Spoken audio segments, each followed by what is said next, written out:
मंच पे बैठे हुए हमारे बड़े भाई तेलंगाना के मुख्यमंत्री श्री के चंद्रशेखर राव जी, मंच पे बैठे हुए पंजाब के मुख्यमंत्री भगवंत सिंह मान साहब, उत्तर प्रदेश के बेहद लोकप्रिय नेता और पूर्व मुख्यमंत्री श्री अखिलेश यादव जी, सीपीआई के जनरल सेक्रेटरी डी राजा साहब, मंच पे बैठे हुए अन्य सभी गणमान्य लोग और यहां पे इतनी भारी संख्या में आए हुए मेरे सभी प्यारे बहनों, भाइयों, माताओं, बुजुर्गों, बच्चों, आप सब लोगों को मेरा नमस्कार, सबको मेरा प्रणाम। सबसे पहले राव साहब को मैं बहुत बहुत शुक्रिया अदा करना चाहता हूं। आज मुझे तेलंगाना बुलाने के लिए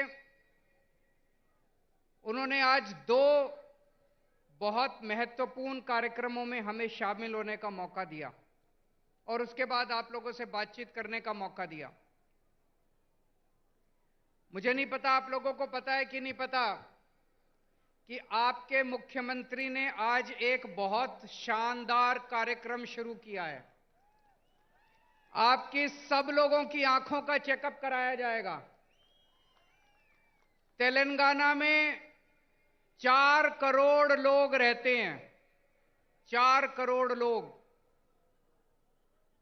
सब लोगों की, बच्चों की, बूढ़ों की, आदमी की, औरत की, इस धर्म की, उस धर्म की, अमीर की, गरीब की, सब लोगों की आंखों का चेकअप केसीआर साहब मुफ्त में कराने जा रहे हैं। उस कार्यक्रम का आज शुभारंभ हुआ।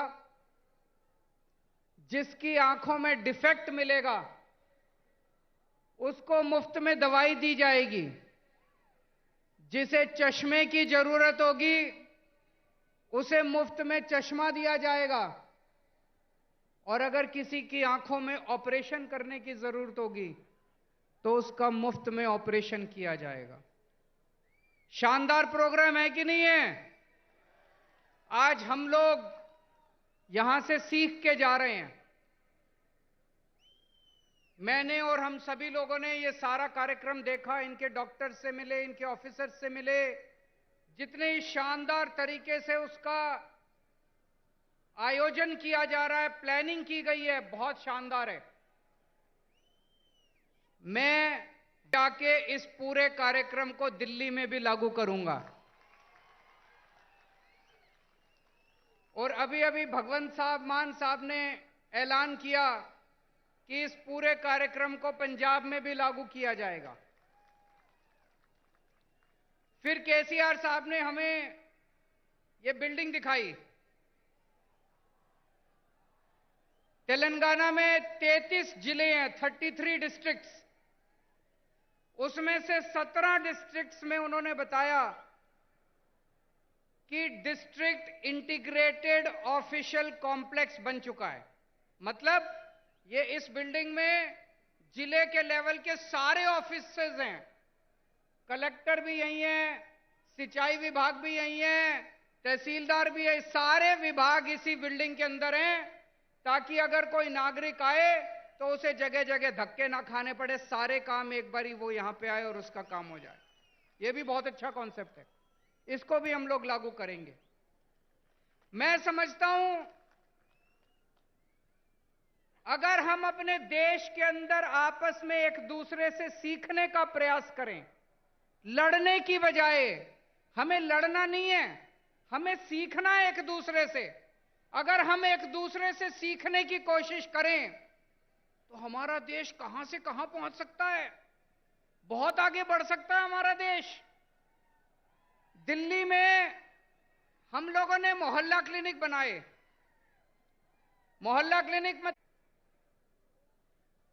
आपके मुख्यमंत्री केसीआर साहब हमारे मोहल्ला क्लिनिक देखने के लिए दिल्ली आए। मुझे बहुत अच्छा लगा कि एक मुख्यमंत्री तेलंगाना के मुख्यमंत्री मोहल्ला क्लिनिक दिखाने ले गए, उन्होंने डॉक्टर से बात की, नर्स से बात की, सारा सिस्टम समझा और वापस आके उन्होंने उसको तेलंगाना में लागू किया।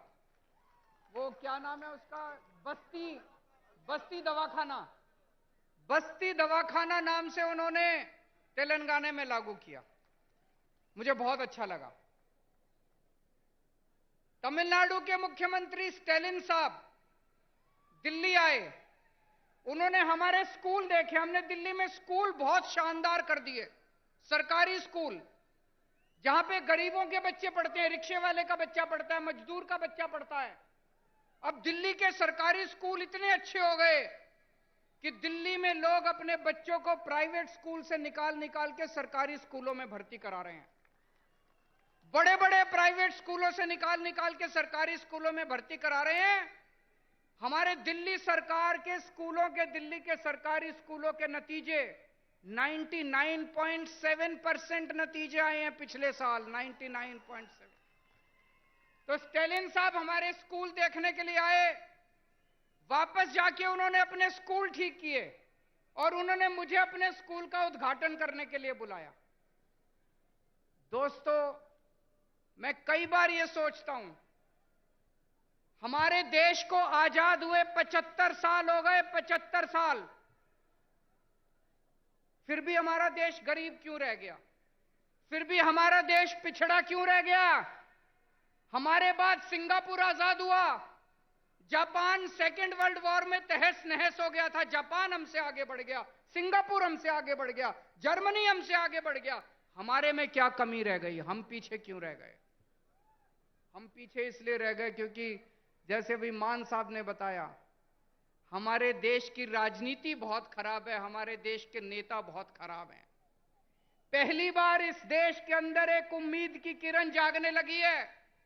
इस देश के अंदर कुछ मुख्यमंत्री एक साथ आ रहे हैं, कुछ नेता, अखिलेश यादव जी जैसे नेता एक साथ आ रहे हैं और अब हम सब मिलकर इस देश के विकास की चर्चा कर रहे हैं। हम सब मिलकर अब राजनीति की चर्चा नहीं करते।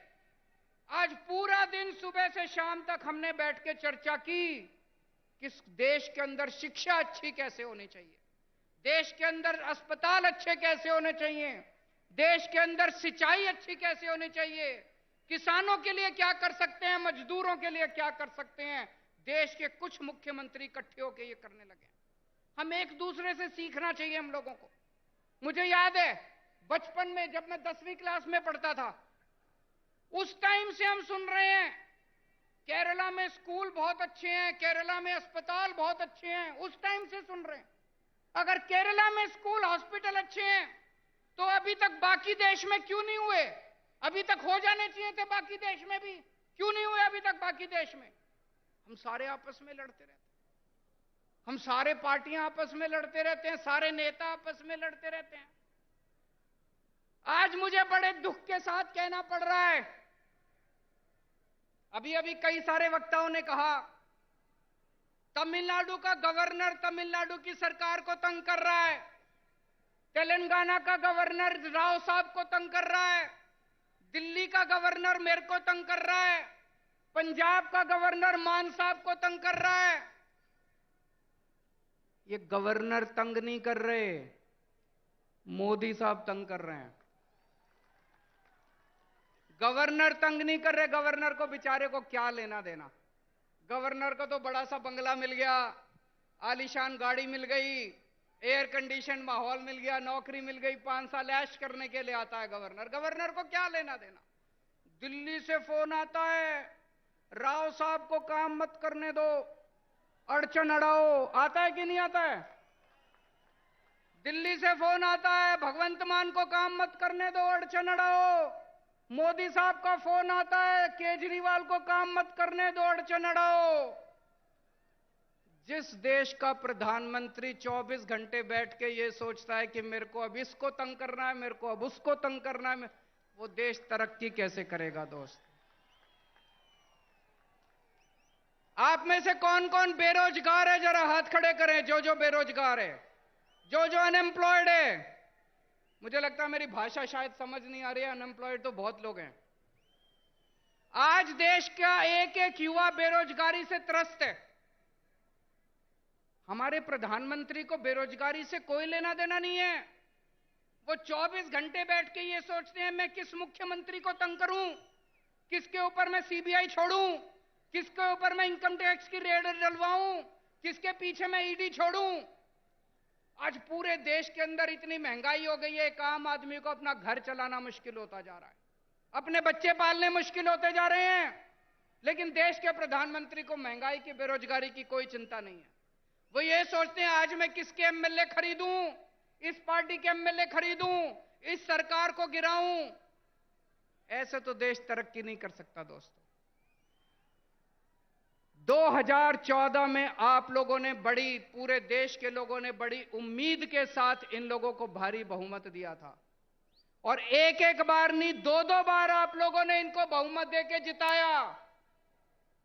लेकिन अब देश बदलाव मांग रहा है। लोगों को पता चल गया कि ये लोग देश बदलने के लिए नहीं आए, ये केवल और केवल देश बर्बाद करने के लिए आए हैं।